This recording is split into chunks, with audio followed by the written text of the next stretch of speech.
Everyone, आज पढ़ेंगे coordination compound जो कि हमारा यूनिट 9 है। तो यूनिट 9 और कोऑर्डिनेशन चैप्टर का नाम है कोऑर्डिनेशन कंपाउंड। अब देखो कोऑर्डिनेशन कंपाउंड का क्या मतलब है। पहले तो जो हेडिंग है ना उसी को समझ लेते हैं। चैप्टर का जो नाम दिया हुआ है कोऑर्डिनेशन कंपाउंड, कोऑर्डिनेशन का मतलब ये हो गया कि जो उसमें बॉन्ड बनेंगे ना वो कोऑर्डिनेट बॉन्ड हो गया। कोऑर्डिनेशन कंपाउंड कोऑर्डिनेट बॉन्ड उसमें इस वजह से इसका नाम दे दिया गया है कोऑर्डिनेशन कंपाउंड। अब कोऑर्डिनेशन कंपाउंड होता क्या है, जनरली ये एक तरह का ना एडिशन कंपाउंड होता है। अब एडिशन कंपाउंड इसे क्यों कहते हैं ये समझ लेते हैं। एडिशन कंपाउंड, एडिशन जो ये वर्ड है इससे समझ में आ रहा होगा कि ऐड हो रहे होंगे, कंपाउंड्स जो होंगे वो ऐड हो रहे होंगे। तो इसका जो डेफिनेशन दिया गया है ना कि ऐसा कंपाउंड, कोऑर्डिनेशन कंपाउंड ऐसा कंपाउंड है, कोऑर्डिनेशन कंपाउंड है या फिर एडिशन कंपाउंड ऐसा कंपाउंड है जो दो स्टेबल कंपाउंड पहले से बने हुए हैं उनको मिला के एक नया कंपाउंड बनाता है जो वो ही स्टेबल होता है। मतलब टू और मोर स्टेबल कंपाउंड्स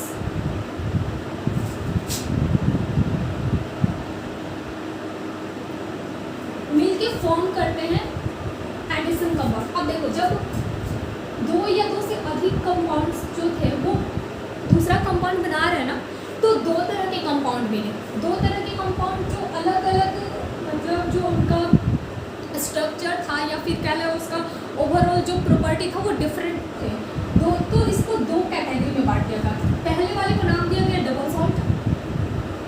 अब डबल सॉल्ट किसे कहते हैं वो नेक्स्ट अभी बता रही हूँ। पहले वाले को नाम जो कैटेगराइज किया गया तो पहले वाले को नाम दे दिया गया डबल सॉल्ट। दूसरा जो है वो कॉम्प्लेक्स कंपाउंड कहते हैं या फिर ये कोऑर्डिनेशन कंपाउंड यही है कंपाउंड। अब देखो डबल सॉल्ट क्या है। डबल सॉल्ट में जो था ना ऐसा कंपाउंड, जैसे एक एग्जांपल इसका है पोटासियम, पोटासियम फिटकरी जानते हैं ना। पोटासियम हो सकता है आपको नाम ना पता हो, ये केमिस्ट्री टर्म, लेकिन फिटकरी तो पता ही होगा। अब देखो पोटासियम का जो फॉर्मूला था ना वो दो कंपाउंड कौन कौन से थे जिससे मिलकर ये बना। एक तो K2SO4 पोटेशियम सल्फेट, दूसरा था Al2SO4 24H2O। पोटासियम जो है ना जो फिटकरी उसमें 24 H2O होते हैं। देखो तो ये इसका फॉर्मूला है, ठीक है। पोटासियम का ये फॉर्मूला है। तो देखो एक तो कंपाउंड था हमारे पास पोटेशियम सल्फेट पहले से, दूसरा था एल्युमिनियम सल्फेट और H2O तो अपने आप में एक कंपाउंड है जो कि ये सॉल्वेंट की तरह यूज हुआ है। लेकिन तो देखो तीन स्टेबल कंपाउंड अलग से हैं, वो तीनों मिलके एक डिफरेंट कंपाउंड बना रही है। और अब देखो यहाँ पे कॉम्प्लेक्स कंपाउंड किसको कह दिया गया। कॉम्प्लेक्स जो ब्रैकेट में आ जाते हैं, जैसे मान लो FeCl6 और एक प्लस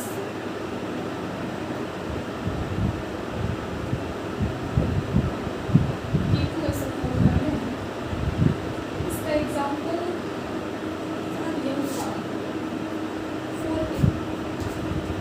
4KCl, ठीक है। पहले दो उसके बाद और यहाँ पे 4 हो जाएगा। यहाँ 4KCl साइनाइड पे एक लिगेंड होता है पॉजिटिव इस पर, ठीक है। देखो एक कंपाउंड ये FeCl का होल ट्वाइस, दूसरा कंपाउंड KCl पोटेशियम साइनाइड। अब ये दोनों मिलके एक कंपाउंड बना रहे थे जो था K4 ब्रैकेट में FeCl6, ठीक ये कंपाउंड। तो अब देखो क्या हो रहा था कि जब जो डबल सॉल्ट थे ना अगर इसे एक्वस मीडियम में डाल रहे थे, एक्वस मीडियम H2O ही है, अगर इसे एक्वस मीडियम में डाल रहे थे तो ये कम्प्लीटली जो इसका ओरिजिनलिटी है ना, मतलब जो इसका प्रॉपर्टी है वो अपना लूज कर देता था। जो इसकी ओरिजिनल आइडेंटिटी है वो अपना खत्म कर देना था। ओरिजिनली जो ये पोटासियम है आप ऐसे भी देखेंगे और फिटकरी को पानी में घोलेंगे तो कम्प्लीटली उसमें घुल जाता है और आयोनाइज हो जाता है। आयोनाइज को अगर मान लो इसका एक सॉल्यूशन बना रहे हैं हम तो कि पॉजिटिव अलग हो जाएगा। आयोनाइज होने का उसमें आयोनाइज होने का मतलब समझ में आ रहा है ना कि जितने भी इनके बीच में आयन से बॉन्ड जो भी आयनिक बॉन्ड है वो अलग अलग हो जाएंगे। तो 2k पॉजिटिव प्लस SO4 कितने हैं, एक यहाँ पे 3 यहाँ पे 4 SO4 2 नेगेटिव हो जाएगा प्लस 2Al 3 पॉजिटिव, एक एल्यूमिनियम 3 प्लस होता है इसका 3 इलेक्ट्रॉन डोनेट किया हो जाता है और ये सारे एकस में होंगे। ठीक है, ये जो दोनों कंपाउंड थे वो आयोनाइज हो जाएंगे। ये अब आयोनाइज हो गया मतलब अलग अलग टूट चुका है। अब पोटासियम तो रहा नहीं, लेकिन दूसरा जो कंपाउंड जिसको हमने नाम दिया है कॉम्प्लेक्स कंपाउंड उसको आयोनाइज करेंगे। यदि इसका सॉल्वेंट बनाते हैं, एक सॉल्यूशन देते हैं इसे तो क्या होगा 4k पॉजिटिव हो जाएगा प्लस जो ये स्क्वायर ब्रैकेट है ना, ये square bracket as it is रह जाता है। इसके अंदर जितने मोइटी है मतलब आयरन है फिर साइनाइड है ये नहीं टूटते हैं, एज इट इज ये रहते हैं। इस वजह से कहते हैं इसको कि ये अपनी आइडेंटिटी लूज नहीं करता है। ठीक, अब देखो ये जो बाहर में पोटेशियम है ना ये अभी भी आयन के फॉर्म में ही है और जब एक्वस इसका बना रहे हैं ना एक्वस सॉल्यूशन तो भी ये पॉजिटिव आयन के फॉर्म में है। तो ये वाला कंपाउंड जो है जो कॉम्प्लेक्स कंपाउंड है एक्वस मीडियम में जाने के बाद भी अपना जो ओरिजिनलिटी है इसकी आइडेंटिटी है वो खत्म नहीं कर रहा, लेकिन यहाँ पे ये कम्प्लीटली आयोनाइज होकर उसमें मिसिबल हो जा रहा है। तो इसको क्या, तो देखो समझ में आ गया कि जो एडिशन कंपाउंड मिले थे वो दो तरह के होते हैं, एक तो डबल सॉल्ट दूसरा कॉम्प्लेक्स कंपाउंड या फिर इसी को कहते हैं कोऑर्डिनेशन कंपाउंड। अब इस चैप्टर में पढ़ना है हमें इसी को मतलब स्टडी करना है। तो अब आओ देखते हैं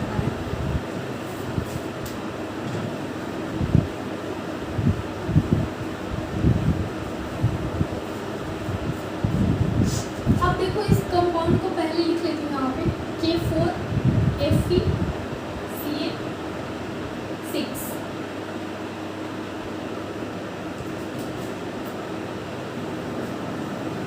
अब देख लेते हैं कि इसमें अलग अलग मतलब एक तो ब्रैकेट के बाहर लिखा हुआ है, एक टर्म को लिख दिया गया, फिर ब्रैकेट में स्मॉल ब्रैकेट में लिखा हुआ है और यहाँ पे नंबर जो है तो मतलब इन सब का टर्म्स क्या है, टर्मिनोलॉजी इन मतलब आप एनसीईआरटी की बुक भी देखेंगे या फिर सिलेबस अपना देखेंगे उसमें लिखा हुआ है terminology related to coordination compound. तो अब देखो ये जो बाहर में है ना या तो जो ये स्क्वायर ब्रैकेट है इसके लेफ्ट साइड में होगा या फिर राइट साइड में होगा। अलग अलग कंपाउंड में मतलब वो काउंटर आयन कहा जाता है, या तो इस साइड ब्रैकेट के बाहर वाले या तो लेफ्ट साइड में या फिर राइट साइड में होगा तो इसको कहते हैं काउंटर आयन। काउंटर आयन, इसको काउंटर आयन क्यों कहते हैं ये सब बाद में अभी बताएंगे। देखो अभी और ये जो Fe है, अच्छा मेटल नॉन मेटल ये तो पहचानने आता होगा ना कि जो Fe है, अगर नहीं आता होगा तो पेरियोडिक टेबल तो पहले याद रखना, क्योंकि बिना पेरियोडिक टेबल के ये कंपाउंड वैसे भी समझ में चैप्टर ही नहीं समझ में आएगा। ठीक है, तो Fe जो है ना वो डी ब्लॉक एलिमेंट है। ठीक, तो इसको कहते हैं ये central metal ion, central metal ion. किसको क्या कहता है पहले ये देख लेते हैं। ठीक, अब यहाँ पे जो ये Cl है साइमन ये है लिगेंड, ठीक। अब ये 6 जो नंबर है ना इसको कहते हैं कोऑर्डिनेशन नंबर, कोऑर्डिनेशन नंबर। इसी को कहते हैं कोऑर्डिनेशन नंबर और इक्वल टू सेकेंडरी बैलेंसी। एक प्राइमरी बैलेंसी होता है, एक सेकेंडरी बैलेंसी होता है। ठीक है, तो ये सेकेंडरी बैलेंसी है। अब ये जो स्क्वायर ब्रैकेट है इसका भी नाम दे देती हूँ। जो ये स्क्वायर ब्रैकेट है ना स्क्वायर टाइप में, इसको कहते हैं या तो कोऑर्डिनेशन स्फीयर, कोऑर्डिनेशन स्फीयर या फिर कोऑर्डिनेशन एंटाइटी। ठीक है,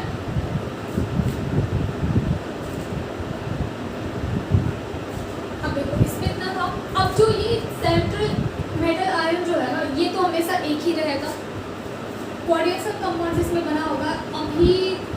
अच्छा, ये जो कंपाउंड है ना, इसमें पहले देख लेते हैं कि ये 4 तरह के हो सकते हैं। मतलब एक तो अगर ये बोलेंगे ना कि कोऑर्डिनेशन कंपाउंड में कौन से टाइप का है, तो ये सिंपल कटायन और कॉम्प्लेक्स अनायन, इसका कैटेगरी वो है। तो 4 तरह के जो कोऑर्डिनेशन कंपाउंड बने होते हैं ना, उसको पहले लिख लेते हैं। इतने टर्म समझ में आ रहे हैं कि किसको क्या कहते हैं। कोऑर्डिनेशन कंपाउंड बना हुआ है तो उसमें किसको क्या कहते हैं। अब देखो कोऑर्डिनेशन कंपाउंड में ना 4 तरह के जो बताई, पहला सिंपल कटायन एंड कॉम्प्लेक्स अनायन। इससे पहले जो एग्जांपल ली थी वही हो जाएगा इसका एग्जांपल समझने के लिए। देख लो K4 और FeCN6, ये अनायन वाला पार्ट है, इतना ये अनायनिक पार्ट है, ये कैटायनिक पार्ट है। कैसे? पोटेशियम इस ब्लॉक का एलिमेंट है, फर्स्ट ग्रुप में आएगा। तो फर्स्ट ग्रुप वाला जो है एलिमेंट मतलब मेटल ही है, तो पॉजिटिव होता है कि पॉजिटिव कैटायन हो, पॉजिटिव आ गया, कैटायन हो गया। अब ये देखो ओवरऑल इसको देखेंगे ना तो यहाँ पे ये नेगेटिव में आता है। कैसे आएगा? एक साइनाइड पर एक नेगेटिव होता है, साइनाइडो जो ग्रुप देखेंगे तो एक साइनाइड पर एक नेगेटिव होता है, ठीक है। तो 6 साइनाइड है हमारे पास, 6 नेगेटिव हो गए। यहाँ पर कितने हो गए? 6 नेगेटिव। बाहर में पॉजिटिव कितने हैं? 4 है। बाहर में पॉजिटिव कितने हैं? 4 है। काउंटर आयन इसको क्या रहते हैं, मतलब यहाँ ब्रैकेट पे 4 नेगेटिव होगा। बाहर में काउंटर आयन कैटायन है, कैटायनिक पार्ट लिया गया है एज अ काउंटर आयन, तो मतलब यहाँ पर 4 पॉजिटिव होंगे। एक पोटेशियम पर एक पॉजिटिव, तो 4 पोटेशियम पर 4 पॉजिटिव इधर हो गया। अब देखो जैसे NaCl आयनिक बॉन्ड बनाता है तो ये +1 होता है और ये -1 होता है, इक्वली होते हैं ना कि 1 1। वैसे ही सेम यहाँ पर अगर जैसे कह रहे हैं कि ये कैटायनिक पार्ट है और ये अनायनिक पार्ट है, तो इस पर +4 आ रहा है, इस वाले टोटल पार्ट पर +4। तो सेम ऐसे इस टोटल पार्ट पर 4 ही नेगेटिव आएगा, 4 नेगेटिव आएगा ना। तो अब देखो अंदर में है 6 नेगेटिव, तो 2 नेगेटिव अभी भी रह गए ना। ये 4 नेगेटिव तो इससे काउंटर बैलेंस हो गया, लेकिन 2 नेगेटिव अभी भी रह गए अंदर में। तो यहाँ पर Fe जो है हमारा वो +2 में प्रेजेंट है। यहाँ पर Fe +2 में आयरन जो हो ना वो या तो +2 में होता है या फिर +3 में होता है। ऑक्सीडेशन स्टेट देखो डी ब्लॉक जब आप पढ़ेंगे ना तो उसमें दिया रहता है कि उनके वेरिएबल ऑक्सीडेशन स्टेट होते हैं, मतलब फिक्स नहीं होता। जैसे इस ब्लॉक पे देखेंगे फर्स्ट ग्रुप का तो वो हमेशा +1 ही शो करता है, और सेकेंड ग्रुप में वैसे ही देखेंगे तो वो +2 शो करता है। लेकिन डी ब्लॉक में एक ही मेटल है, आयरन ही है, कभी वो +2 बनाता है कभी +3 बनाता है। तो अभी देखो ऑक्सीडेशन स्टेट ऐसे। अच्छा एग्जाम में आपके ना ये भी पूछेगा कि सेंट्रल मेटल जो है उसका ऑक्सीडेशन स्टेट कितना होगा। तो देखो ऐसे भी ये एक तरह से ना ट्रिक है, वो x मान के भी आप बना सकते हैं, ऐसे भी कर लेंगे। ट्रिक नहीं कहेंगे, बस ये उतना कैलकुलेशन करने की जरूरत नहीं पड़ती है। पहले मान लेते हैं x, फिर ये वो करते हैं। तो देखो यहाँ पर +2 आ गया। अब ओवरऑल देखोगे तो क्या आया है, आयरन हमारा +2 में है, आयरन +2 में है, साइनाइड टोटल -6 में है। अब इन दोनों को माइनस करेंगे, एडिशन कर लो, एडिशन करेंगे तो क्या +- और घटाएंगे तो बाहर में आएगा 4 नेगेटिव। अब इस 4 नेगेटिव को तो बैलेंस करना है ना। कंपाउंड आयन के फॉर्म में स्टेबल तो रहता है नहीं, और अभी पढ़े आपकी कोऑर्डिनेशन कंपाउंड जो 2 या 2 से अधिक मिलके बना हुआ है किसी भी कंपाउंड का, वो एक स्टेबल कंपाउंड फॉर्म करते हैं। और आयनिक मतलब आयन के फॉर्म में कोई कंपाउंड है तो वो स्टेबल नहीं माना जाता। तो देखो बाहर में आया 4 नेगेटिव, इसको काउंटर बैलेंस करना, 4 पॉजिटिव वाला कोई भी लगा देंगे यहाँ पे, हो गया।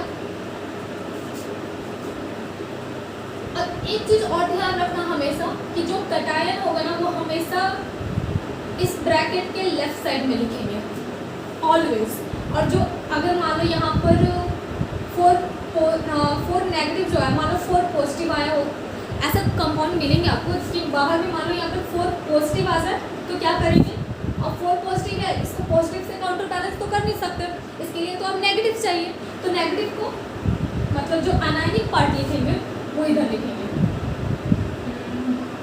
क्या होगा इसका, मान लो Cl4 लिख लेते हैं तो एक Cl पर नेगेटिव, तो वैसे ही यहाँ पर आएगा। और अनायन जो लिखेंगे वो ब्रैकेट के राइट साइड, और जब भी पॉजिटिव वाला लिखेंगे मतलब कैटायनिक पार्ट वो ब्रैकेट के लेफ्ट साइड। इसको मिटा दें आप।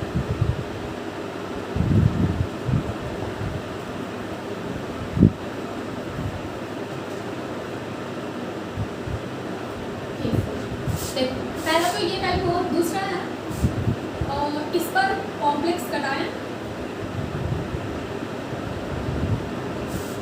And simple अनायन। एग्जाम्पल लिख सकते हैं हम इसका भी,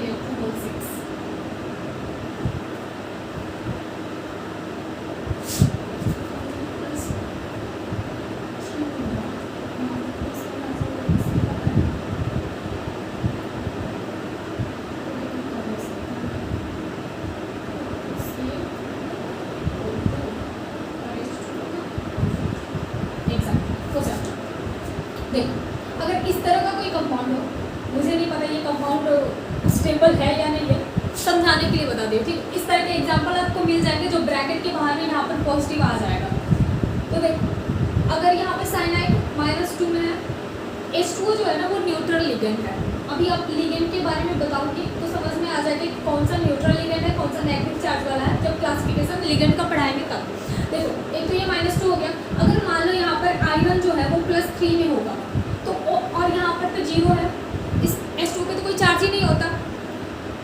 अब देखो यहाँ पे -2 और +3 और 0, इसको ओवरऑल एडिशन करेंगे तो बाहर में एक नेगेटिव पॉजिटिव आएगा ना, 3 में से 2 गया, एक पॉजिटिव बाहर। अब इस पॉजिटिव आयन को काउंटर बैलेंस करने के लिए एक बार में हमें अनायन चाहिए।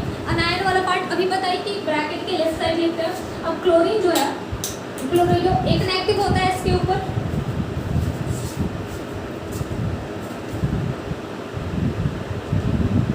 एक नेगेटिव होता है ना तो काउंटर बैलेंस हो जाएगा। तो अब देखो इस पर कटायन वाला जो पार्ट है वो कॉम्प्लेक्स है। कॉम्प्लेक्स का मतलब कॉम्प्लिकेटेड, मतलब देखने में लगे कि वो भारी भरकम टाइप का। तो यहाँ पर देखो कॉम्प्लेक्स क्या था, अनायन, यहाँ पे कॉम्प्लेक्स क्या है, कटायन। ये सिंपल ही है। अब इसके बाद देखो इसको मिटाते हैं।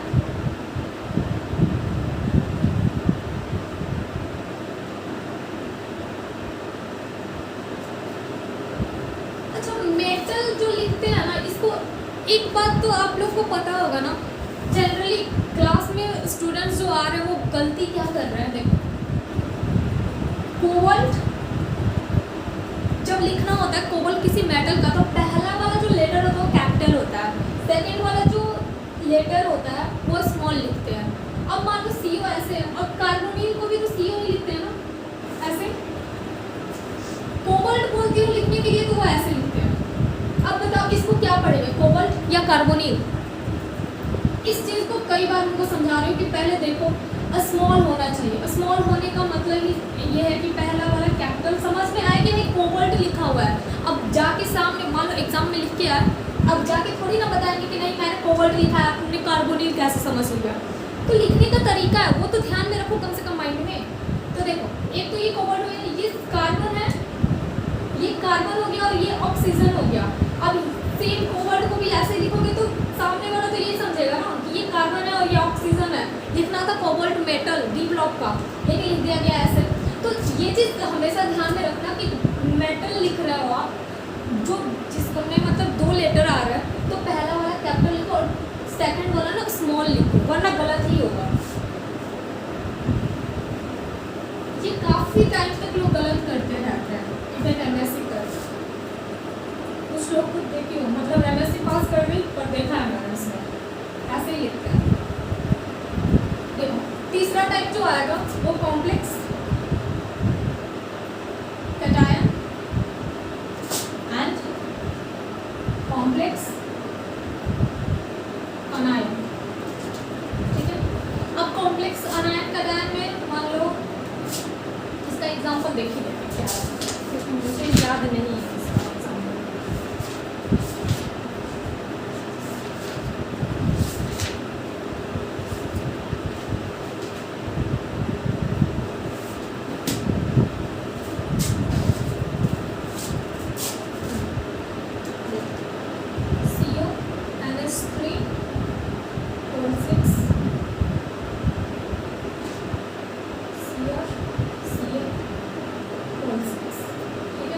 अब देखो इसमें समझाते हैं एग्जाम्पल। यहाँ पर कोबाल्ट प्लस 3 में NH3 जैसे H2 न्यूट्रल लिगेंड होता है ना, वैसे ही सेम NH3 जो है वो भी न्यूट्रल लिगेंड होता है। तो इस पर जीरो ऑक्सीडेशन स्टेट कुछ भी नहीं आएगा, जीरो होगा, इसका चार्ज कुछ भी नहीं है।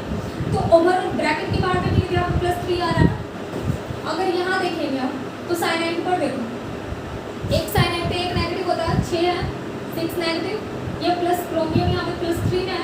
तो ओवरऑल ब्रैकेट के बाहर आप देखेंगे तो -3 आ रहा है, काउंटर बैलेंस हो गया ना। ये हमारा कैटायनिक पार्ट हो गया, ये ओवरऑल कैटायन क्योंकि इस पर पॉजिटिव आ रहा है, ये ओवरऑल अनायन क्योंकि इस पर नेगेटिव चार्ज आ रहा है।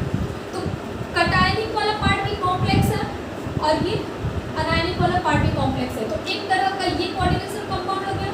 3 तरह का देखिए, 4th नंबर देखो जिसमें न्यूट्रल आता है।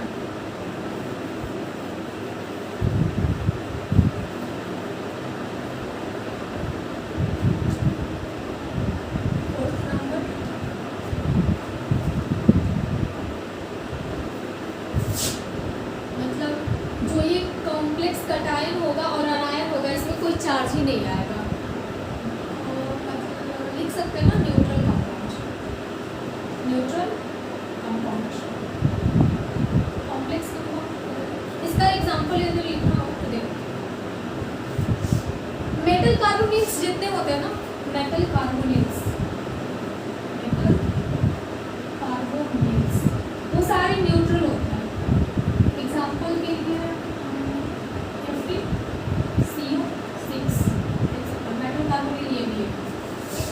तो इस तरह के जो होते हैं ना मेटल कार्बोनेट्स वो न्यूट्रल होते हैं, इन पर कोई चार्ज ही नहीं आता। CO पर कोई चार्ज नहीं है, जीरो हो जाएगा। और जब यही जीरो है तो फिर अगर कुछ भी आयरन जो यहाँ पर जीरो ऑक्सीडेशन स्टेट में रहता है। अब आते हैं देखो लिगेंड पर, कि लिगेंड कितने तरह के होते हैं।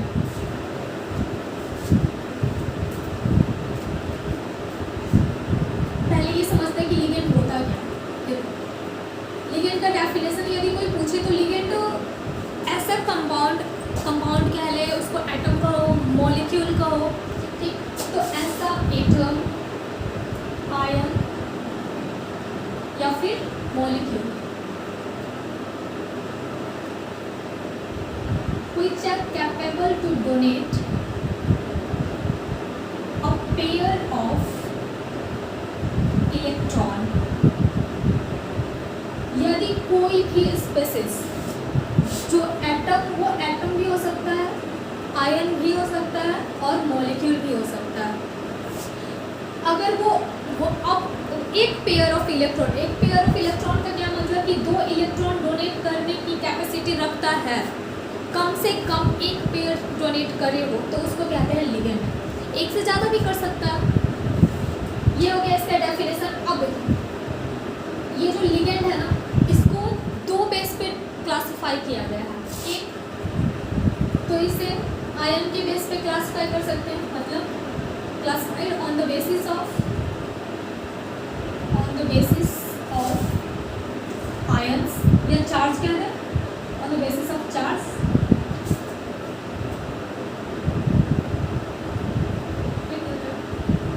तो चार्ज के बेस पर यदि इसको कर रहा है तो एक तो होता है मान लो negative ligand, negative ligands example इसका हो जाएगा क्लोरिडो,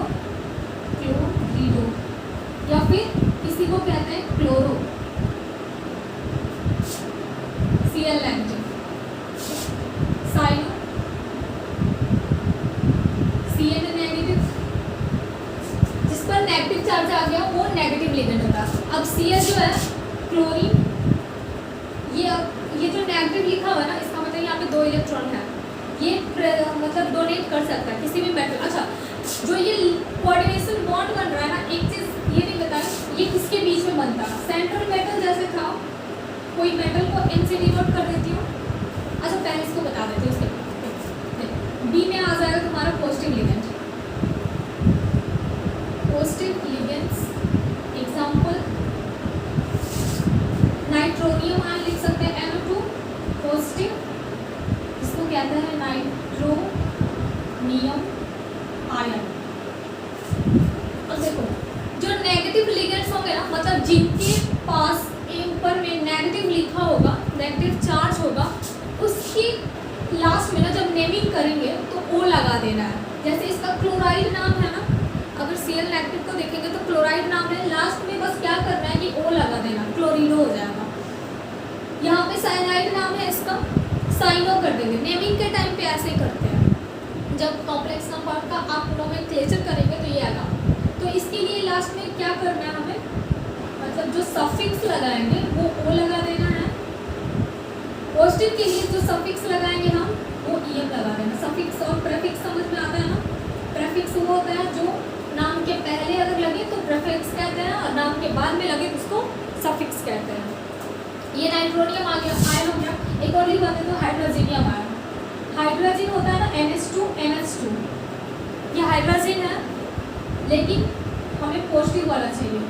पॉजिटिव आ गया इस पर, नाइट्रोजन ये पॉजिटिव कहाँ होगा, नाइट्रोजन पे। अब इसको कहते हैं हाइड्रोजीनियम आयन, हाइड्रोजीनियम आयन। C नंबर आ जाएगा जिस पर कोई चार्ज ना हो, मतलब न्यूट्रल, न्यूट्रल लिगेंड। चार्ज के बेस पर डिफाइन करेंगे तो ये तो कर सकते हैं, या तो उसमें पॉजिटिव आएगा या फिर नेगेटिव, या फिर कोई चार्ज ही ना हो, न्यूट्रल। तो एग्जांपल इसके लिए H2 हो जाएगा, H2 पे कोई चार्ज नहीं है। अमाइन हो जाएगा NH3 अमाइन, ठीक।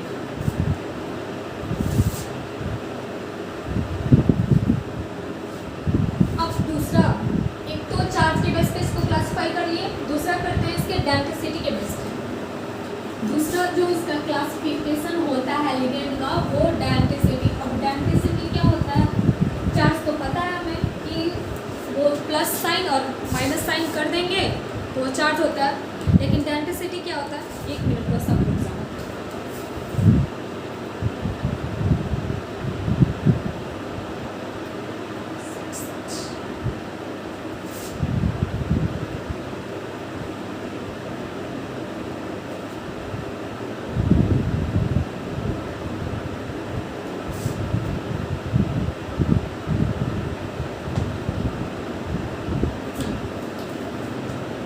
दूसरा क्या क्लासिफाई कर रहे थे हम, on the basis of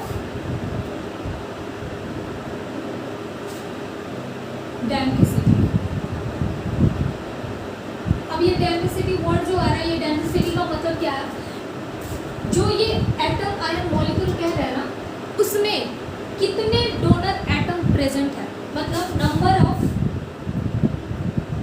donor atom, उसको कहते हैं डेंसिटी। एग्जांपल से और अच्छे से क्लियर हो सकते हैं। अब जो ये बेसिस कह रहे हैं ना, तो मान लो ये भी तो क्लासिफाई होगा, जैसे चार्ज के बेस पे 3 तरह का क्लासिफाई कर देते हैं, तो डेंसिटी के बेस पर भी 3 तरह का हो जाएगा। पहला मोनोडेंटेट, या फिर यूनिडेंटेट, ठीक है, मोनोडेंटेट या फिर यूनिडेंटेट। नाम से समझ में आ रहा है। डेंसिटी का बता दी कि नंबर ऑफ डोनर एटम कितने जितने होंगे उसको कहते हैं डेंसिटी। तो डेंटेट तो ठीक है, मोनो मतलब एक। इस ऐसा कोई भी मॉलिक्यूल स्पेसिस जो लिगेंड की तरह काम कर रहा है, अगर वो एक ही एटम उसमें है जो डोनेट कर रहा है, उसको कहते हैं मोनोडेंटेट। एग्जाम्पल के लिए साइनाइड, इसमें एक ही देगा, क्लोरीनो एक ही देगा, H2O, हालांकि मान लेते हैं ऑक्सीजन पर 2 लोन पेयर है, पर एक टाइम पे ये दोनों अपना लोन पेयर कभी नहीं देता, एक ही देता है। तो डेंसिटी अमाइन हो गया NH3। यहाँ ये दोनों जो है वो न्यूट्रल लिगेंड है और अपना लोन पेयर डोनेट करते हैं। देखो बी में आएगा बाइडेंटेड लिगेंड। एग्जाम्पल की बात करें, बाइडेंटेड में EN लिख सकते हैं, एथिलीन डाइएमिन। इसका फुल फॉर्म यदि लिखना चाहे तो इथाइलिन डाइएमिन, या फिर किसी को लिखते हैं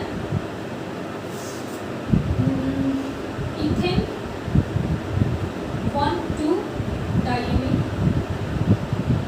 इन दोनों में से कोई भी चलेगा, ठीक है। इसका फॉर्मूला लिखना चाहे तो एथिलीन डाइएमिन है तो एथिलीन इथेन, इथेन पहले बना लें CH2। इथेन बनाना होता है तो कैसे बनाते हैं, देखो इसका फॉर्मूला कैसे लिखते हैं ना, इसका देखो समझ होता है। इथेन है, इथेन तो पता होगा ना CH3 इथेन ये होता है, अरे ऐसे लिखो या फिर CH3 ऐसे लिखो, बात तो एक ही है, बस इसको पलट दिए हैं ऐसे, ठीक है। ये हॉरिजॉन्टल है, ये वर्टिकल है। अब क्या करना है ना कि दो अमाइन लगाना है, कह रहे हैं डाई अमाइन 1 2, नेमिंग यदि दें हम कार्बन 1 कार्बन 2 1 2 डाइएमिन, दो अमाइन लगाना है। सीधी सी बात है, एक हाइड्रोजन दोनों से कम करो और एक अमाइन लगा दो, NH2 अमाइन NH2 को ही तो बोल रहा है। अमोनिया पता है ना NH3 होता है। अब कार्बन से जोड़ना है नाइट्रोजन, अगर अमोनिया लिखेंगे तो 3 बॉन्ड बना रखा है, अमोनिया 3 मतलब नाइट्रोजन 3 बॉन्ड ही बनाता है। अब उसको कार्बन से जोड़ना है तो सीधी बात है, इसका भी एक हाइड्रोजन कम करेंगे, कम किए हो गया ना NH2 दोनों, ये हो गया इसका फॉर्मूला। बहुत ही ईजी होता है फॉर्मूला, बस समझ में आना चाहिए। तो इसका एग्जाम्पल लिख लिए EN। अब देखो डोनर एटम जो, हाँ डोनर एटम की बात करो, यहाँ पर देखो ये वाला नाइट्रोजन भी देगा, लॉन पेयर है, इस नाइट्रोजन के पास भी लॉन पेयर है, ये दोनों ही मेटल को देते हैं, ठीक। अगर मान लो कोई मेटल है यहाँ पे आइरन B ब्लॉकर कोई भी मेटल हो सकता है, तो ये दोनों ही अपना लॉन पेयर अपना दे देंगे। तो इसमें कितने एटम हो गए जो दे रहे हैं अपना lone pair, a pair of electron 2, तो डेंसिटी इसकी 2 हो गई। इसी वजह से इसको कैटेगराइज किया बाइडेंटेड लिगेंड पर। सी नंबर देखो पॉलीडेंटेड लिगेंड। पॉलीडेंटेड का क्या मतलब है, मोनो का मतलब एक, बाई का मतलब 2 दे रहा है, पॉली का मतलब 2 से ज़्यादा देगा, पॉलीडेंटेड। अब इसके लिए एग्जांपल लिख लो EDT। एग्जांपल इसका लिख सकते हैं आप EDTA, एथिलीन डाइएमिन टेट्राएसीटेट। इसका भी फॉर्मूला लिख देते हैं।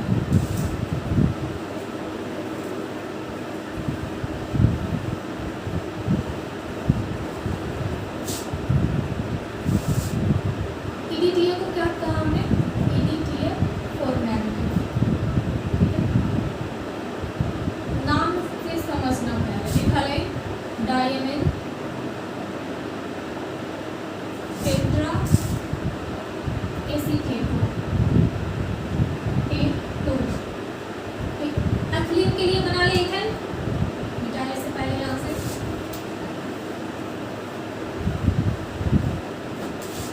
सेम ऐसे ही इथेन बना ले पहले CH2 डाइएमिन कह रहा है, डाइएमिन बना ले NH2 टेट्रा एसीटेटो। एसिटिक एसिड पता है ना, एसिटिक एसिड क्या होता है CH3 COOH, ये एसिटिक एसिड है। अब देखो टेट्रा कहना है ना, तो इस अच्छा एसीटेटो का क्या मतलब, ये एक H यहाँ पर जो ये COOH लिखा हुआ है ये कुछ इस तरह से है। कार्बोक्सिलिक एसिड का फंक्शनल ग्रुप तो पढ़ रखे होंगे ना, यही वाला होता है। यहाँ पर ये नेगेटिव में ऑक्सीजन, ये हाइड्रोजन पॉजिटिव में एसिडिक होता है, यहाँ से पॉजिटिव H+ निकाल दो, आयन आ गया। इसको कहते हैं, पहले क्या था एसिटिक एसिड, अब क्या हो गया एसीटेटो, नेगेटिव आ गया, लास्ट में O आएगा, एसिटेट आयन था ये, नोमेनक्लेचर हो गया इसका एसीटेटो। अब देखो 4 है ना इस तरह के, ये इसको कहाँ पे लगाना है, सीधा यहाँ से H हटाओ और यहाँ से भी 2 H हटाओ, दोनों H हटाएंगे, क्या बोल रहे हैं यहाँ पे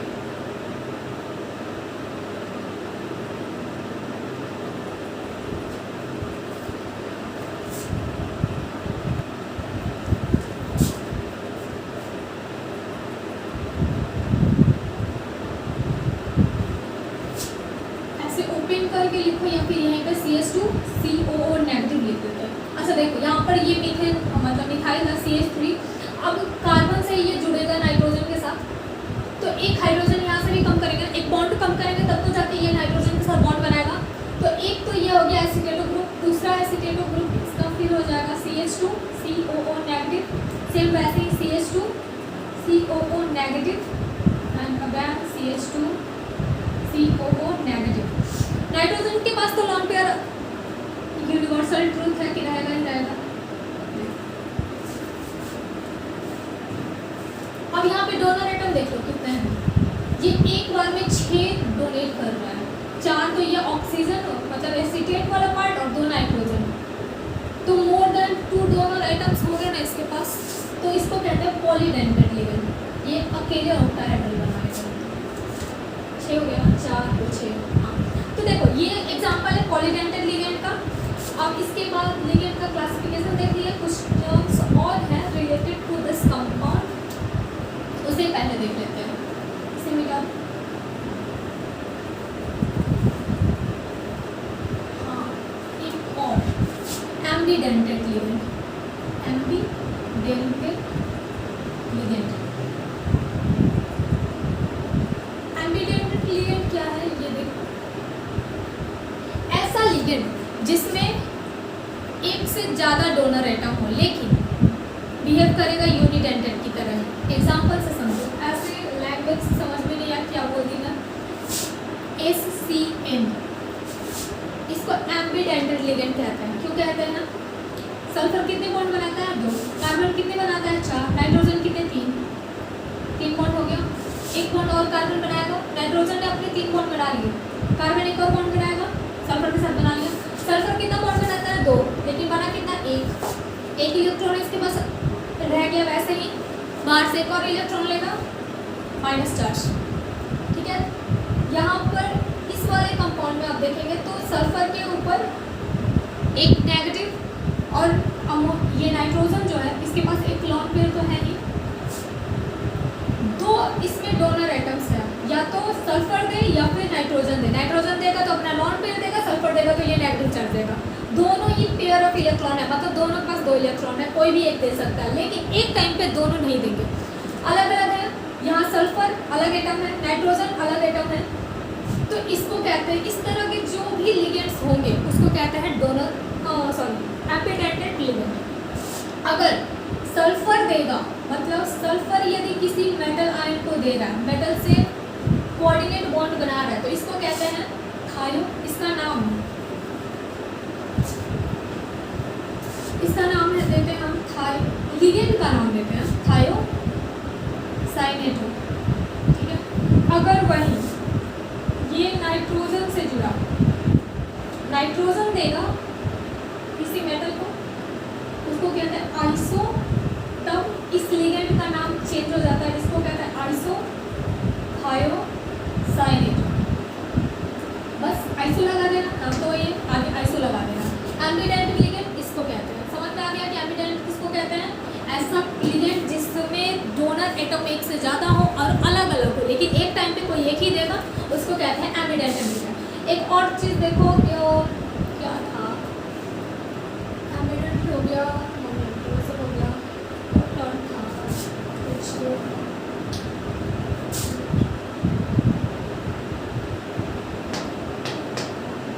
चीलेट लिगेंड। हाँ देखो, चीलेट लिगेंड किसको कहते हैं? चीलेट ligand.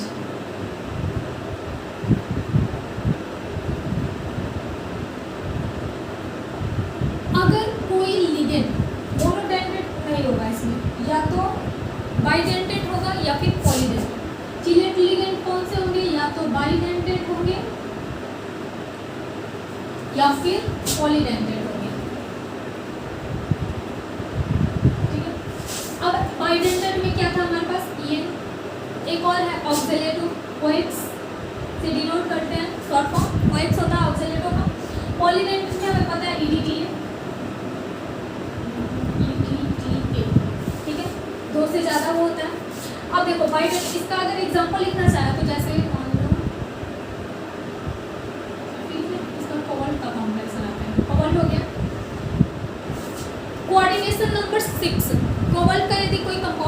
Coordination number 6, coordination number 6 का क्या मतलब कि इसके साथ 6 कोऑर्डिनेट बॉन्ड बने होंगे, वो लिगेंड जो आएगा 6 कोऑर्डिनेट बॉन्ड बनाएगा। एक EN दो कोऑर्डिनेट बॉन्ड बनाएगा, मतलब जो डोनेट करेगा दो। तो मान लो कोऑर्डिनेशन नंबर 6 में ऑक्टाहेड्रल हो गया। अगर कोऑर्डिनेशन नंबर हम कह रहे हैं कि 6 है तो इसका मतलब उसका स्ट्रक्चर क्या होगा, ऑक्टाहेड्रल। स्ट्रक्चर क्या है, सेट। तो अभी के लिए तो सेट स्ट्रक्चर दोनों सेम ही हो जाएगा। तो यहाँ पर एक ऊपर एक पीछे बॉन्ड लिगेंड के साथ, एक पीछे के साइड रहेगा, पीछे वाले को डैश लाइन से डिनोट कर देते हैं।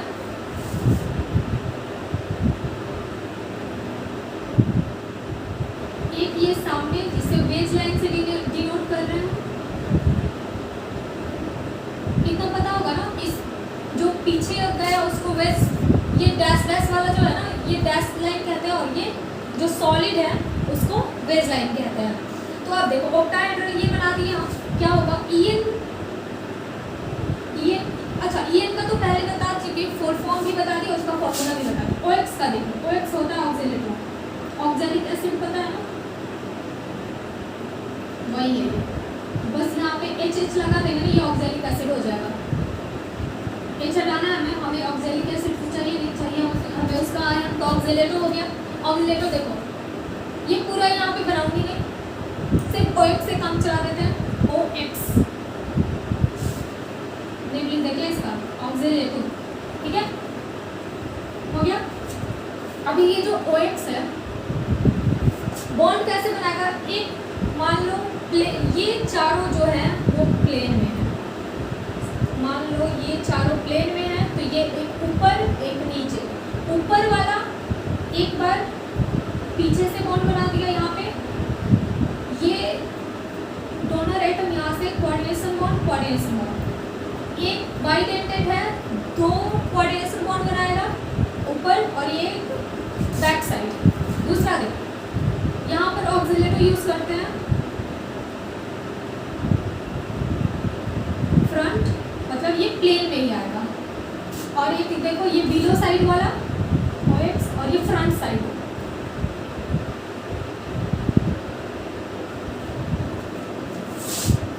ये है चिलेट लिगेंड। चिलेट लिगेंड का मतलब यदि साइक्लिक स्ट्रक्चर बना रहा है तो उसको कहते हैं चिलेट लिगेंड। ऐसा पॉलीडेंटेड और बाइडेंटेड लिगेंड जो मेटल के साथ एक साइक्लिक स्ट्रक्चर का फॉर्म कर रहा है उसको कहते हैं चिलेट लिगेंड, और इस इफेक्ट को कहते हैं चिलेटिक इफेक्ट। बात समझ में आ गया? एक बार और रिपीट करूँ क्या? ऐसा बाइडेंटेड और पॉलीडेंटेड लिगेंड जो मेटल के साथ एक साइक्लिक स्ट्रक्चर फॉर्म कर रहा है उस लिगेंड को कहते हैं चिलेट लिगेंड, और इसके बाद जो इफेक्ट इससे प्रोड्यूस हो रहा है उसको कहते हैं चिलेटिक इफेक्ट। ठीक है, बात समझ में तो इतना ही क्या होगा। अब देखते हैं नेक्स्ट।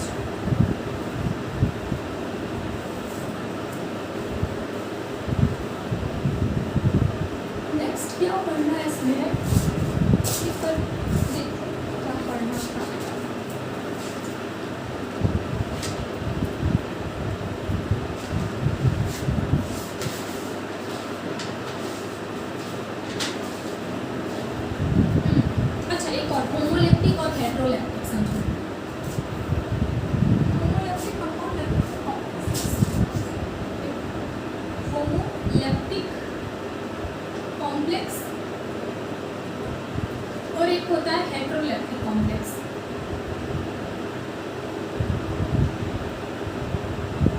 नाम बहुत ही डेंजर है पर मतलब बहुत ही आसान है इसका। कोई भी कंपाउंड बना कोऑर्डिनेशन कंपाउंड कोई भी, अगर उसमें एक ही तरह का लिगेंड होगा तो उसको कहते हैं होमोलैक्टिक। होमो का मतलब एक जैसा, हेट्रो का मतलब समझ लो अलग अलग। एग्जाम्पल के लिए लिख दें, एग्जाम्पल में लिख लो, मान लो वही FeCN6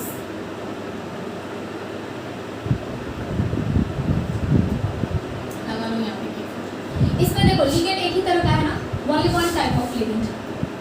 The complex which have only one type of ligand is called homolactic complex. ठीक है, सेम वैसे ही दूसरा हेटेरो है तो अलग होगा। The complex must have more than one type of ligands is called heteroleptic complex. Example के लिए यहाँ पर Fe ले लो, CN4 है, H2O मान लो या फिर Cl2 मान लो। दो, एक तो साइनाइडो है, दूसरा क्लोरिडो है, क्लोरिडो या फिर क्लोरो। तो दो तरह के लिगेंड हो गए ना, साइनाइडो अलग है, क्लोरिडो अलग है। यहाँ पर एक ही तरह का लिगेंड था।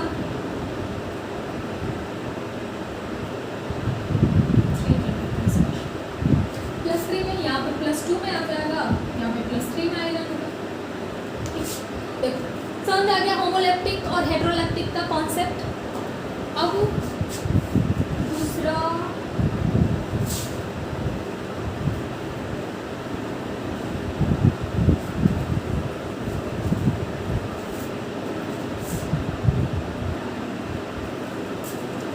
अब कुछ लिगेंड्स हैं तो उसका नाम लिखवा देती हूँ। देखो क्या लिख देते हैं, लिगेंड्स नेम और उसके बाद IUPAC नेम, IUPAC नेम जिसको कहते हैं।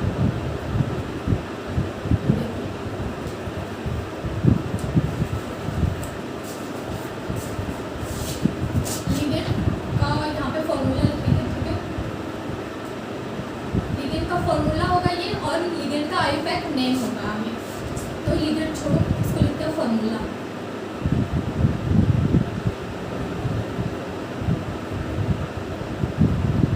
पैरिडीन नाइट्रोजन, पैरिडीन का स्ट्रक्चर ये होता है, देख सकते हैं C5H5 और नाइट्रोजन। और इसका IUPAC नेम क्या है, पैरिडीन। दूसरा क्या हमारे पास, अमाइन, NH3 एक लॉन्ग विद लॉन्ग पेयर, इसको क्या कहते हैं, amine. H2O with 2 long pair, लेकिन डोनेट एक ही करेगा तो एक्वा। उसके बाद CO कार्बोनिल,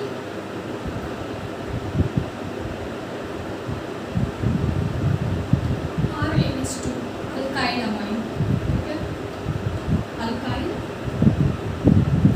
अमीन। नेक्स्ट Cl नेगेटिव, इसको या तो क्लोरिडो या फिर इसी का नाम है क्लोरो, Br नेगेटिव। इसको सेम वैसे या तो ब्रोमीडो कहो, ब्रोमीन होता है इसका नाम, जैसे उसका क्लोरीन होता है, ब्रोमीडो या फिर ब्रोमो।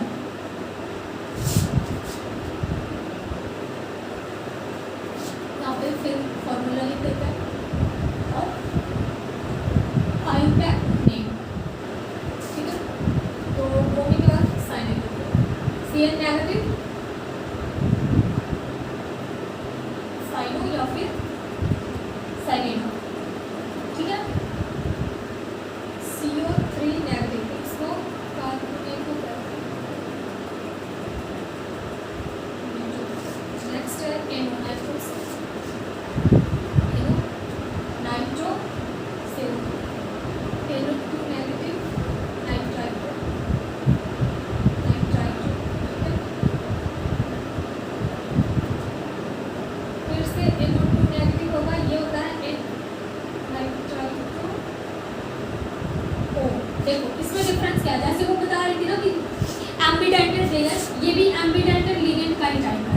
यहाँ पर ऑक्सीजन, मतलब देखो यहाँ पे जो एक डबल बॉन्ड हो, एक लॉन्ग पेयर इसके पास है, ऑक्सीजन के पास एक नेगेटिव हो गया, तो अगर ऑक्सीजन दे रहा है तो उसको कहता है नाइट्राइटो O, और यदि ये लॉन्ग पेयर अपना देगा तो उसको कहते हैं नाइट्राइटो कह दो सिंपल, या फिर नाइट्राइटो N कह दो, N की चीज जोड़ते हैं वो नाइट्राइटो इसी को कहते हैं। अगर ऑक्सीजन देगा तो नाइट्राइटो O और नाइट्रोजन से है तो नाइट्राइटो, ठीक है। ये भी एक एग्जांपल है एम्बीडेंटेड का। इसको ऐसे लिख लो फिर और इजी होगा। Negative OH negative, NH2 negative amino, amino क्या अमाइनो।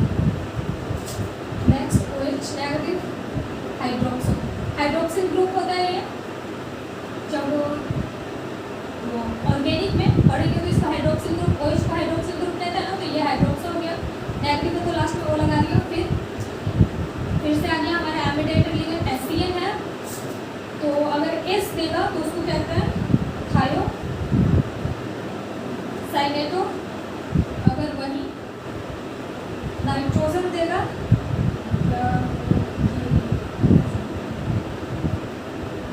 NCS मान लो ऐसे, ठीक है।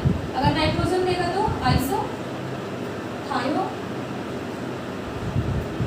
साइनेटो। नेक्स्ट आ गया ऑक्सलेट, EN भी हो जाएगा। अच्छा ऑक्सलेट तो उसको पहले ही लिखवा ही था, कोई बात नहीं दोबारा लिखो। CO O नेगेटिव OX से डिनोट करते हैं ऑक्सलेट, तो इसका नाम है ऑक्सलेट। और बाकी EN जो रह गया एडिट, ये वो तो एग्जाम्पल में बताने के टाइम बता दी। अब देखो इसका लिख लिए ये, तो पहले हम लिगेंड्स जो भी टाइप के आएंगे, अगर कोई एक्स्ट्रा आएगा तो वो तो नोमेनक्लेचर के टाइम में ही सीख लेंगे हम उसका नाम। इतना हो गया। अब नोमेनक्लेचर देख लेते हैं कि नोमेनक्लेचर कैसे करते हैं, कोऑर्डिनेशन कंपाउंड का नेमिंग। उसके कुछ रूल्स हैं। अच्छा रूल्स लिखाने से अच्छा है ना, कुछ पॉइंट उसके लिखा देती हूँ जो याद रह जाएंगे। पूरा वो लाइन में 1 2 3 4 ऐसे करके पूरा का पूरा वो थ्योरी लिखना, अपने को पूरा थ्योरी याद तो नहीं रहता। फिर अगर मेरा ले लो तो मुझे भी थ्योरी नहीं याद है, पर हाँ नोमेनक्लेचर कैसे करना ये जरूर है। देखो पढ़ेंगे हम नोमेनक्लेचर इसका, तो इसके कुछ रूल्स होते हैं। रूल्स में देखो जैसे क्या होगा, अगर कोई कंपाउंड दिया हुआ है ना, जैसे मान लो वही K4 Fe CN6, नोमेनक्लेचर जब स्टार्ट करेंगे ना तो हमेशा स्टार्ट करेंगे हम कहाँ से, कैटायनिक पार्ट से। तो इसका एक बेसिक सा रूल लिख लो। पहले लिखेंगे हम कैटायन, ठीक, उसके बाद हम लिखेंगे लिगेंड। पहले देखेंगे कैटायनिक पार्ट, यदि है तो लिखेंगे, नहीं है तो आगे बढ़ेंगे, ठीक। कैटायनिक पार्ट हो गया। दूसरा लिखेंगे हम उसका लिगेंड। लिगेंड में भी पहले ध्यान रखेंगे, लिगेंड का नाम तो मान लो यहाँ पे साइनेडो लिख देंगे। उसके पहले कितने नंबर पे वो प्रेजेंट है वो लिखेंगे। मतलब पहले इसका कोऑर्डिनेशन नंबर मान लो लिख लेते थे, कोऑर्डिनेशन नंबर, या यहाँ पे लिख सकते थे ligand followed by coordination number. तीसरा उसका लिगेंड का नाम,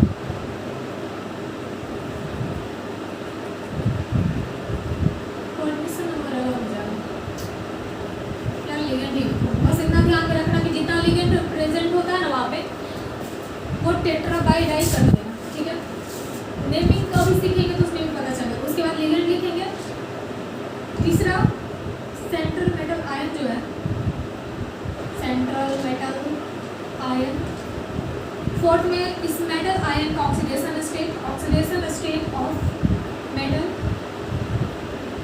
फिफ्थ में हम लिखेंगे इसका, देखो अगर किसी कंपाउंड में कैटायन प्रेजेंट नहीं है तो फिर लास्ट में देखेंगे अनायन है क्या।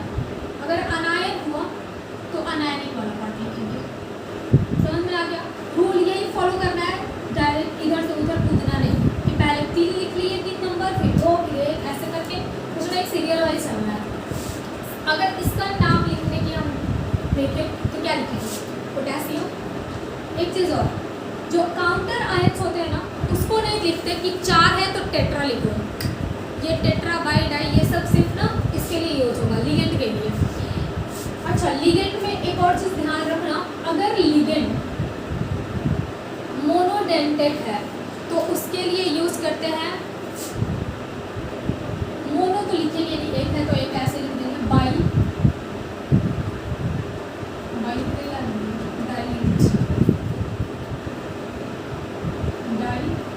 ट्राई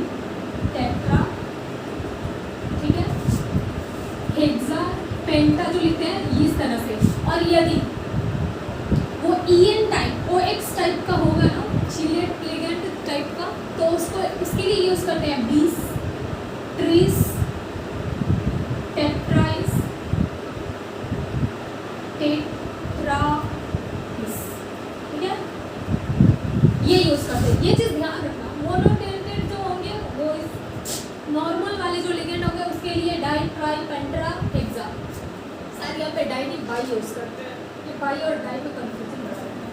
देखो यहाँ पे, और जो ये EN और OX टाइप के लिगेंड है उसके लिए बीस, ट्रीस, टेट्राइस, बस ये सब। तो अब इसका पहले नेमिंग कर ले, जो ये कंपाउंड हमने लिख रखा है, पोटेशियम। उसके बाद क्या देखना है हमें, लिगेंड। लिगेंड में हमें क्या देखना है कि कितना प्रेजेंट है, 6 है, हेक्सा। अच्छा, ये जो नाम लिखेंगे ना इनके बीच में स्पेस नहीं रहता है, ठीक, ये स्पेस के बिना लिखे जाते हैं। हेक्सा क्या है, साइनो या साइनेडो, आपके अपन जो लिख लो, मैं साइनो लिखती हूँ हमेशा, साइनो। मेटल क्या प्रेजेंट है हमारे पास, सेंट्रल मेटल क्या है, आयरन।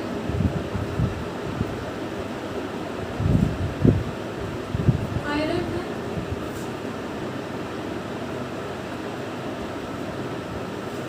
आयरन का ऑक्सीडेशन स्टेट हम निकालेंगे, 6 नेगेटिव है यहाँ पे, एक साइनाइड पर एक नेगेटिव, 6 साइनाइड पर 6 नेगेटिव। बाहर में हमारे पास काउंटर आयन प्रेजेंट है जो कि 4 पोटेशियम है, तो 4 पॉजिटिव हो गया, और इसी का काउंटर बैलेंस यहाँ पे 4 नेगेटिव। तो अंदर से में अगर 4 नेगेटिव अंदर वाला बाहर आ गया है तो अंदर में कितना नेगेटिव है, 2। तो इसका मतलब इसका +2 ऑक्सीडेशन स्टेट होगा, ठीक है। अब यहाँ पे जो हमारे पास आयरन प्रेजेंट है वो कितने में है, और +2 ऑक्सीडेशन स्टेट में है, +2, ठीक है, आयरन +2।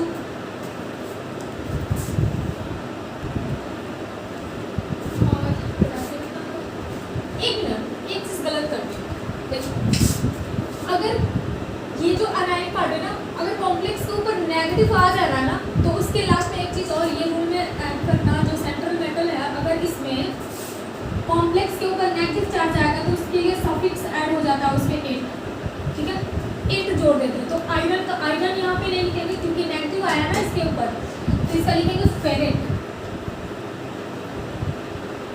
फेरेट 2, ठीक है, अब सही हो रहा है। सेम वैसे ही अब देख लेते हैं कुछ और एग्जांपल, ऐसे लिखेंगे कुछ और एग्जांपल लिख लेते हैं, फिर उसके बाद एस्टाब्ल के लिए दूंगी, मतलब प्रैक्टिस करने के लिए। एस्टाब्ल क्या होता है, घर पे भी तो प्रैक्टिस करो। नेक्स्ट कंपाउंड यदि हम लिख लें, क्या CR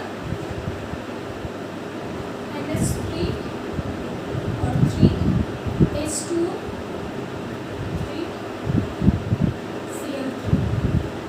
अब इसमें एक और जो छूटा हुआ था थोड़ा सा एक रूल, इसमें तो एक ही तरह का लिगेंड है ना, तो कोई टेंशन ही नहीं था कि कौन सा लिगेंड पहले लिखेंगे। यहाँ पर देखो 2 तरह का लिगेंड है, एक तो एक्वा है और एक हमारे पास अमाइन है।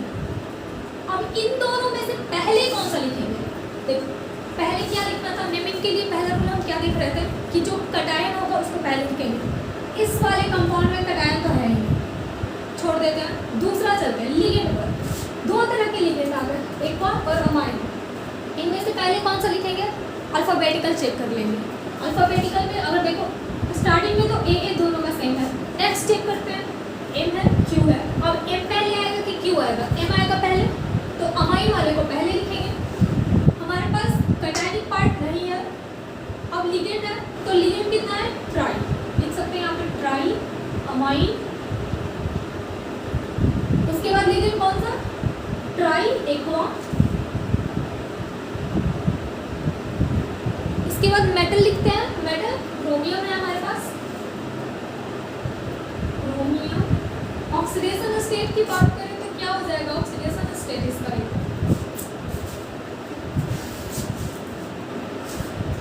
ये भी न्यूट्रल लिगेंड 0, न्यूट्रल लिगेंड 0।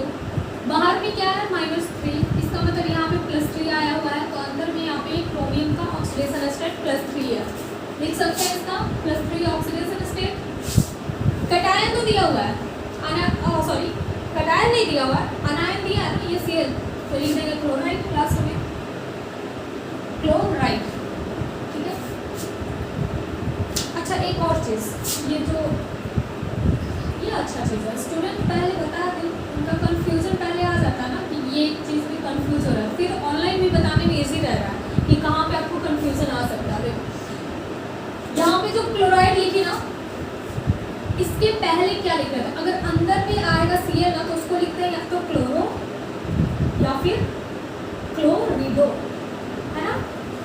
लेकिन जब ये स्क्वायर ब्रैकेट के अंदर होगा तो ही ये लिगेंड है, स्क्वायर ब्रैकेट के बाहर ये लिगेंड नहीं है।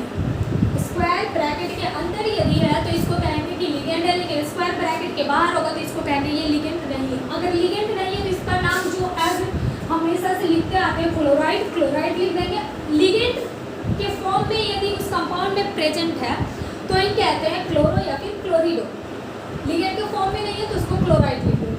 समझ में आ गया? कंफ्यूजन यहाँ पे भी दो रहे कि वहाँ पर क्लोराइड क्यों लिख दिया गया, अभी तक तो क्लोरिडो देख रहे थे, क्लोरो देख रहे थे, क्लोराइड कहाँ से आ गया, यहाँ से आ गया। इस तरह से नाम होता है इसका। नेक्स्ट कंपाउंड लिख लिया। नेक्स्ट कंपाउंड क्या हो रहा है,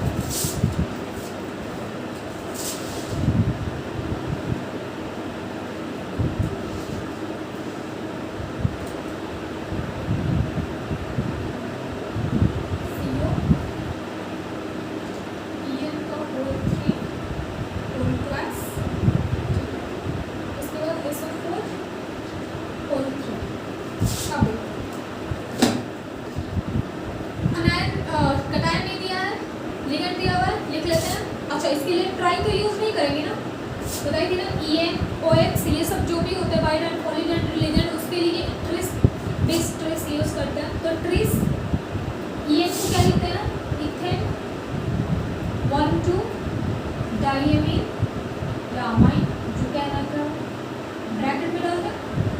उसके बाद कोबाल्ट, कोबाल्ट लिखेंगे ना, मेटल लिखते हैं इसका कोबाल्ट। ऑक्सीडेशन स्टेट इसका निकालना चाहे तो EN तो न्यूट्रल है, पता, क्योंकि उसमें जो नाइट्रोजन है वो देता है ना NH2 CH2 CH2 NH2, ये यही है। यहाँ पर चार्ज तो है नहीं, लॉन पेयर दे रहा है, लॉन पेयर देता है तो वो न्यूट्रल होता है, न्यूट्रल है। ऑक्सीडेशन मतलब उस पर चार्ज 0। कोबाल्ट का हमें पता करना है। सल्फेट का पता है ना, SO4, एक SO4 2 नेगेटिव लेके रहता है, इस तरह से लिखो या फिर ऐसे लिखो, पढ़ा होगा पहले ही पढ़ लिए जाते हैं ये सब चीज़। देखो 1 पर 2 नेगेटिव है, 3 पर 6 नेगेटिव हो जाएगा, तो बाहर में लगा 6 नेगेटिव है। सीधी सी बात है, अगर यहाँ पे 6 नेगेटिव है तो इस ओवरऑल ब्रैकेट में 6 पॉजिटिव होगा। अगर हमारे पास काउंटर आयन जो प्रेजेंट है अनायन, अगर वो 6 नेगेटिव लिए हुए हैं तो इसका मतलब ये हमारा कैटायनिक पार्ट होगा, और कैटायनिक पार्ट होगा तो +6 आएगा यहाँ पे, -6 सल्फेट वाला, ये +6 इस पार्ट के लिए। अब देखो यहाँ पे लिखा हुआ है होल ट्वाइस, ये गलती बिल्कुल ना करना कि 6 आ गया यहाँ पे 0, अंदर में +6 टिका देना और यहाँ लिख देना 6, गलत होगा। ठीक है, गलत क्यों होगा, ध्यान में रखना। यहाँ पे होल ट्वाइस इसका दिया हुआ है 6, हमें एक ही मेटल का जो ऑक्सीडेशन स्टेट लिखना होता है। अगर +6 कोबाल्ट यहाँ पे 2 हो जाएगा ना, अगर होल ट्वाइस लिखा हुआ है इसका मतलब कोबाल्ट 2 है, दोनों का मिला के आ रहा है हमारे पास +6, तो एक का क्या होगा +3, दोनों में बांटेंगे ना, हाफ करो, +3 दोनों कोबाल्ट हमारे +3 में होगा, तो ऑक्सीडेशन स्टेट क्या आ जाएगा हमारा 3। ठीक है, कोबाल्ट हो गया। दूसरा सल्फेट आया ना, तो लिख दो इसके बाद यहाँ पे सल्फेट लिख देना, सल्फेट खत्म। कुछ एग्जांपल है उसको लिख देती हूँ, आप ट्राई करते रहना इसका, ऐसे ही नेमिंग कर दो, इजी है। नोमेनक्लेचर बस प्रैक्टिस कर लोगे 2 बार तो काफ़ी है। अगर आप 20 भी कर लेते हैं ना, 20-30 तो बहुत है, तो हो जाएगा, इसमें से प्रैक्टिस भी हो जाएगी और अच्छा पढ़ाई। देखो एग्जांपल लिखवा देती हूँ मैं, सिर्फ इजी प्रैक्टिस आपका काम। NH3 whole twice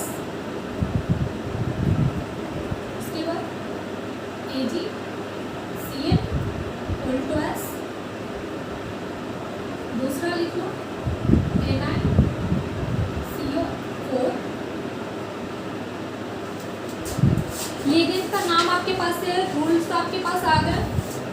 I hope आपको आप लोग कर लेंगे। K4 अच्छा इसका तो शायद लिखा ही ना, कोई बात नहीं दोबारा लिखो। CN6 चोरी ही कर लेना। PT EN whole class CN two positive, ठीक है। 5 number NI NH3 whole 6 CL2। 6 number PT Cl NH2 CH3। Alkyl amine जो लिखे थे ना वो यही वाला है, तो यहाँ पर अल्काइल की जगह मिथाइल आ गया है, ठीक है, ये ध्यान रखना। NH3 whole twice. इसमें देखो 3 तरह के लिगेंड है, एक Cl, ये मिथाइल मिथाइलमाइन और ये सेल्फामाइन Cl। 7 number PT NH3 whole 4 Cl2 bracket Cl2, ठीक है। 7 नंबर ये है। 8 नंबर लिख दें यहाँ पे क्रोमियम NH3 होल 6, दोनों कॉम्प्लेक्स वाला पार्ट CO Cl6। अच्छा ये आपको नहीं आएगा, ये मैं दावे के साथ कह सकती हूँ। यदि आप 12th में पढ़ रहे हो तो हाँ, अगर अच्छे से आपने पहले भी 12th में पढ़ रखा है ना तब तो कर लोगे, लेकिन CUT के लिए सिर्फ स्पेशली आप पढ़े नहीं हो सिर्फ तो नहीं आएगा। तो इसका मैं लिख दे रही हूँ, क्या मुझे पता है कि बहुत सारे लोग तो नहीं बता पाएंगे। हेक्सामाइन पहले ही कटायन वाला पार्ट लिख लेंगे, ठीक। हेक्सामाइन क्रोमियम में कटायन आया तो यहाँ पे प्लस में आया था, तो क्रोमियम +3, तो 3 हो गया इसका, ठीक है। उसके बाद आएगा ये वाला पार्ट का नाम लिखिए, यहाँ पर देखो हेक्सा साइनिडो या साइनो, ठीक है। साइनिडो लिख दो। इसका क्या है, कोबाल्ट है, और इस पर नेगेटिव आएगा। देखो यहाँ पर -6, यहाँ पे ये 0 था, +3 है तो यहाँ पे +3, इस वाले यहाँ पे -3 होगा तो कोबाल्ट भी यहाँ पे +3 में। हेक्सा साइनिडो और साइनिडो क्या, हाँ कोबाल्ट 3 कोबाल्ट लिखेंगे इस बार, क्योंकि यहाँ पर नेगेटिव है। यहाँ पर क्रोमेट नहीं लिखे, क्यों, क्योंकि पॉजिटिव था लेकिन वहाँ पे नेगेटिव है ना, तो कोबाल्ट 3 बस, ठीक है। नेक्स्ट 8 9 वाला सेम ऐसा ही एक और एग्जाम्पल दे देते हैं। क्रोमियम NH3 होल 5, ये 3 है। देन NCS आइसोथायोन ZnCl4, ठीक है। 10 नंबर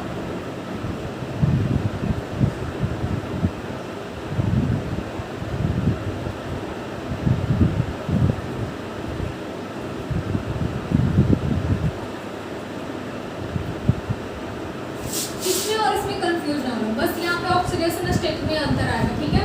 अब इसमें कौन सा ऑक्सीडेशन स्टेट होगा ये खुद चेक करना। ऑक्सीडेशन स्टेट इसमें बता दें कैसे निकालना है। यहाँ पर देखो K4 है, यहाँ पे K3 है, ध्यान में रखना इसका। ऐसा ना कि दोनों को K4 लिख के कह रहा हाँ दोबारा से वही वाला मिल गया। EN3 +3, ठीक है। 12 NI Cl4 2 नेगेटिव 13